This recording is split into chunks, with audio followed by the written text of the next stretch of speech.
Sobat Rupiah, selamat datang lagi di podcast Bank Indonesia bersama saya Desita. Bank Indonesia memperkirakan pertumbuhan ekonomi dapat mencapai kisaran 4,7 hingga 5,5% di tahun 2024 dan 4,8% hingga 5,6% di tahun 2025. Ditambah lagi, data terbaru dari BPS menunjukkan pertumbuhan ekonomi triwulan 4 2023 tumbuh sebesar 5,04% year on year, meningkat dibandingkan dengan pertumbuhan pada triwulan sebelumnya sebesar 4,94% year on year. Nah, gimana sih proyeksi perekonomian ke depan? Sobat Rupiah pasti penasaran kan? Langsung saja kita bahas bersama ekonom dari Institute for Development of Economics and Finance, INDEF, Mas Eko Listianto. Halo Mas Eko, selamat datang di podcast Bank Indonesia. Apa kabarnya nih Mas? Alhamdulillah baik, terima kasih atas undangan Bank Indonesia ya di podcast Bank Indonesia kali ini. Iya mantap, sama-sama Mas. Nah Mas, ngomong-ngomong nih ya, BPS itu baru saja merilis data terbarunya nih. Pertumbuhan ekonomi Indonesia secara keseluruhan tahun 2023 tercatat tumbuh sebesar 5,05% year on year. Nah, tapi sebelum kita masuk ke bincang-bincang selanjutnya nih ya Mas Eko mengenai perekonomian di tahun 2024, aku punya satu video dulu nih. Nah, yang aku mau minta pendapatnya. Untuk tahun 2024 ini mau lebih nabung? Nabung buat beli mobil kali ya? Lebih bisa nabung, lebih bisa nyaman secara finansial. Financially stable di tahun ini aja kayak udah sangat cukup. Khususnya untuk beli rumah, ingin membuka bisnis, bikin brand baju. Semoga untuk tahun ini aku bisa lebih untuk pintar ngelihat peluang yang ada. Angka penganggurannya semakin berkurang. Harapannya ya kembali normal sih setelah dihadapin dengan kondisi COVID. Gimana nih menurut Mas Eko melihat para Gen Z ini mendengarkan suara hati mereka melalui video yang tadi? Para Gen Z ini rata-rata ya pengen pertama punya tabungan yang cukup begitu ya. Mereka ternyata sangat concern nih dengan finansial begitu ya. Terus ada juga yang pengen punya rumah bahkan ya. Terus kemudian juga ada yang juga pengen pengangguran menurun begitu ya. Jadi artinya ini antara harapan di sektor keuangan gitu ya atau di finansial mereka, tapi juga di sisi lain ada sektor real yaitu adalah bergeraknya perekonomian sehingga pengangguran turun. Saya rasa sih ini ya harapan yang sangat ini ya sangat baik begitu ya, apalagi kita tahu bahwa ya tantangan ekonomi di setiap tahun itu selalu ada dan kalau kita lihat akhir-akhir ini memang ya tidak ringan juga begitu ya, tetapi juga ternyata tadi disebutkan pertumbuhan ekonomi kita cukup baik dan itu ternyata juga memberikan sinyal yang kuat saya rasa ya juga untuk Gen Z begitu. Dengan kondisi global yang masih diliputi ketidakpastian ya Mas Eko. Nah gimana sih Mas Eko ngelihat perekonomian kita ke depan tuh seperti apa khususnya di tahun 2024 ini? Saya rasa pertumbuhan yang kita capai ya sekitar 5% ini cukup baik ya. Artinya kita mampu bertahan di tengah situasi ketidakpastian yang masih tinggi begitu. Ya tentu saja butuh dukungan, juga butuh peran dari Bank Indonesia ya saya rasa untuk bisa tadi mewujudkan juga begitu harapan-harapan dari para generasi muda tadi dari Gen Z tadi begitu. Tapi melihat kondisi sekarang tuh juga ditambah dengan isu-isu geopolitik lainnya ya yang kita lihat sekarang di berita, sebenarnya bagaimana sih kondisi tersebut bisa berdampak kepada perekonomian Indonesia gitu. 2024 ini saya lebih optimis bahwa geopolitik ini tensinya akan sedikit mereda kalau menurut saya. Kenapa? Karena pertama Rusia Ukraina ya, di Rusia sendiri juga akan ada pemilu ya di mana tentu pemimpinnya juga akan berpikir ke domestik juga kan begitu. Di sisi lain kalau kita lihat dari para pelaku usaha juga sebetulnya aspek ketidakpastian global ini juga istilahnya sudah price in gitu. Jadi sudah mereka bisa menyikapi ada dampaknya ke perekonomian Indonesia, tetapi saya rasa bisa dimitigasi ya dengan keputusan-keputusan bisnis mereka yang juga lebih hati-hati begitu dan melihat perkembangan ya sambil kemudian memantau perkembangan dinamika perekonomian globalnya begitu. Terus aspek yang ketiga faktor Amerika Serikat yang biasanya ini sangat mempengaruhi juga bagaimana dinamika perekonomian global.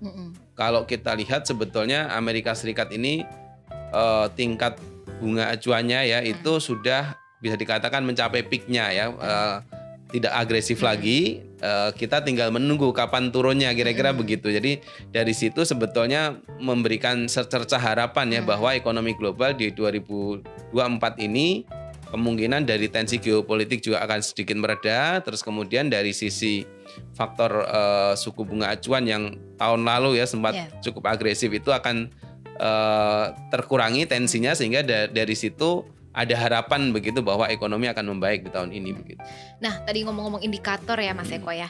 Kira-kira faktor-faktor apa saja sih atau indikator-indikator apa saja yang bisa mendukung pertumbuhan ekonomi Indonesia nih Mas Eko? Dan sebaliknya, apa risiko-risiko yang mungkin bisa mempengaruhi outlook perekonomian Indonesia ke depan? Kalau kita bicara tahun 2024, menurut saya tentu saja yang terkuat dari kita itu adalah soal kelas menengah yang cukup tinggi. Konsumsi itu menurut saya tumbuhnya tetap tinggi ya. Jadi kita konsumsi itu setidaknya 5%-an dan itu yang mendominasi dari kue ekonomi kita. Jadi selama konsumsi itu tetap bergerak berjalan gitu ya. Saya masih optimis ekonomi kita memang setidaknya bisa menjaga di level 5%-an begitu karena itu memang faktor utama begitu ya dari sisi konsumen kita atau konsumsi kita gitu. Terus yang kedua ada momentum juga dari sisi investasi sebetulnya walaupun mungkin kita harus tunggu ini mungkin sampai di semester kedua lah gitu. Tapi setidaknya investasi kita itu trennya meningkat ya. Kalau kita lihat data di BKPM targetnya selalu tercapai. Terus kemudian ada hal-hal memang ada challenge sedikit ya, misalkan aspek pemilu begitu kan harus nunggu dulu siapa yang terpilih kan kira-kira begitu. Tapi itu hanya soal waktu saja kan begitu ya. Yang lainnya prospek-prospek ini kelihatan begitu. Yang berikutnya sebetulnya beberapa indikator moneter menurut saya juga menarik untuk kita jadikan sebagai faktor pendorongnya. Misalkan inflasi kita terjaga di level yang rendah begitu. Januari kemarin juga baru dirilis ya sama BPS. Inflasi kita secara year on year 2,57%. Ya ini bagus begitu ya. Artinya di bawah 3%. Ini memberikan optimisme bahwa harga-harga secara umum terkendali begitu ya. Jadi itu yang memberikan salah satu dukungan ya. Di luar itu nilai tukar rupiah ya memang masih sedikit di atas asumsi makro tapi sebetulnya dari sisi stabilitasnya mulai kelihatan.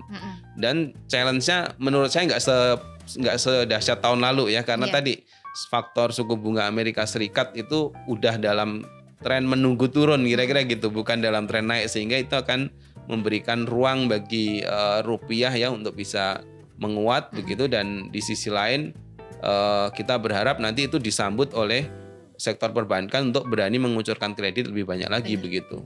Nah, ngomong-ngomong soal investasi nih ya, BI kan juga mengeluarkan nih berbagai kebijakan terutama instrumen-instrumen baru seperti SRBI, SVBI, SUVBI serta kebijakan insentif likuiditas makroprudensial atau KLM.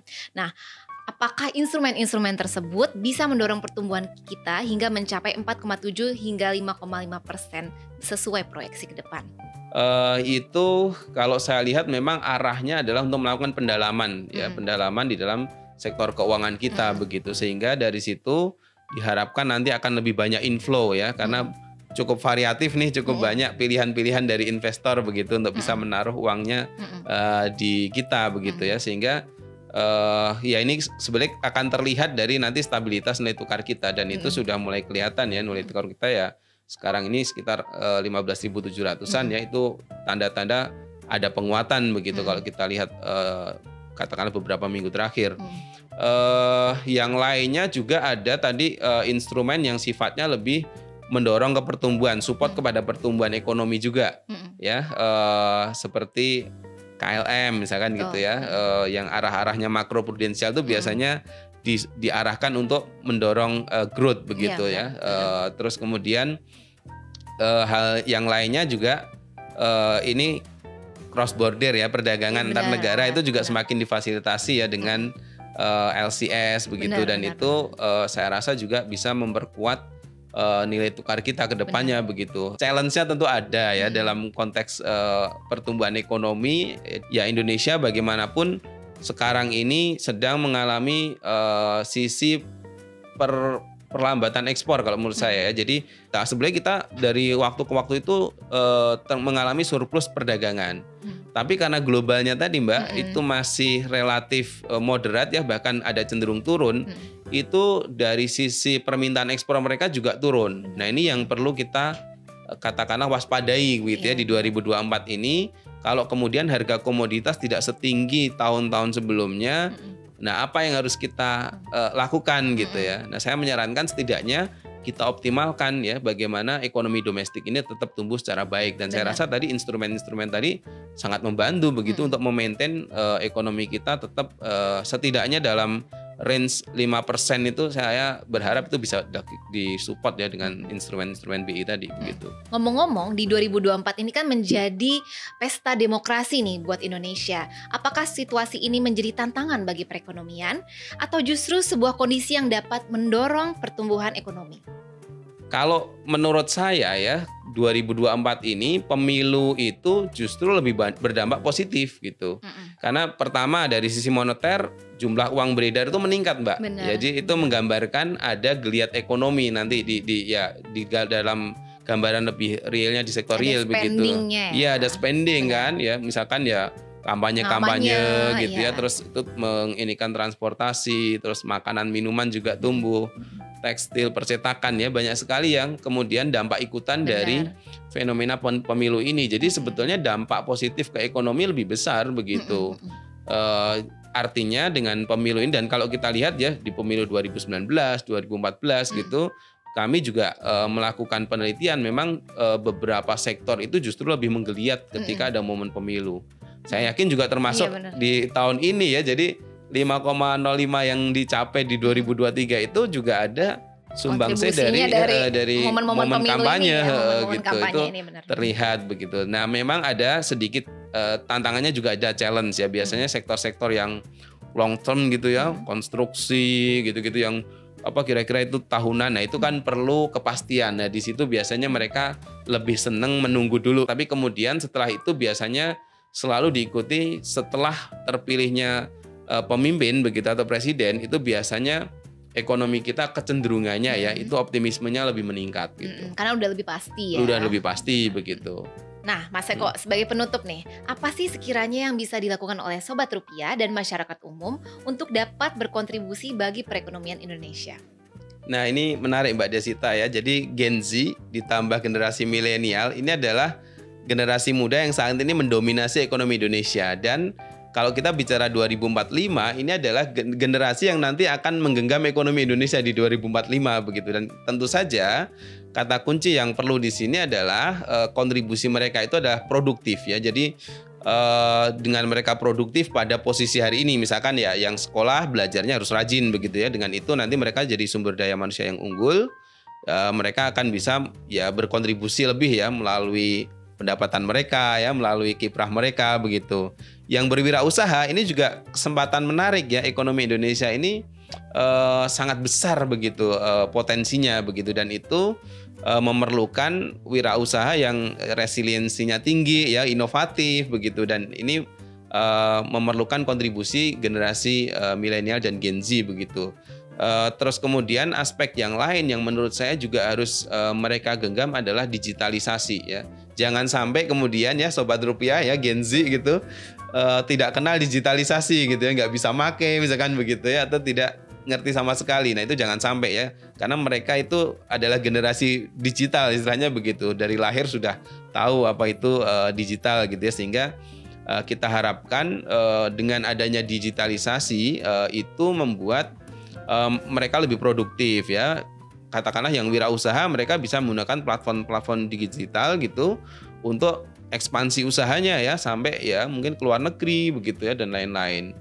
Di luar itu ya ilmu pengetahuan itu kayaknya semuanya sekarang ada di smartphone ya. Jadi dari situ mereka bisa terus inovatif ya, menyerap ilmu-ilmu baru dari manapun begitu untuk bisa mengembangkan peran mereka begitu ya. Ada yang jadi ilmuwan, ada yang jadi wirausahawan begitu. Dari situlah sebetulnya Indonesia Emas itu bisa dicapai ya, dari produktivitas mereka dan pemanfaatan digitalisasi yang saya yakin ini akan menjadi game changer buat Indonesia ke depan begitu. Oke, terima kasih Mas Eko telah berkenan hadir di podcast Bank Indonesia. Semoga perbincangan kita menjadi manfaat untuk seluruh Sobat Rupiah. 2 kata kunci yang bisa kita pegang untuk tahun 2024 ini, yaitu produktif dan optimis. Jangan lupa ikuti terus seluruh kanal media sosial resmi Bank Indonesia untuk mendapatkan berita perekonomian yang terkini. Sampai jumpa!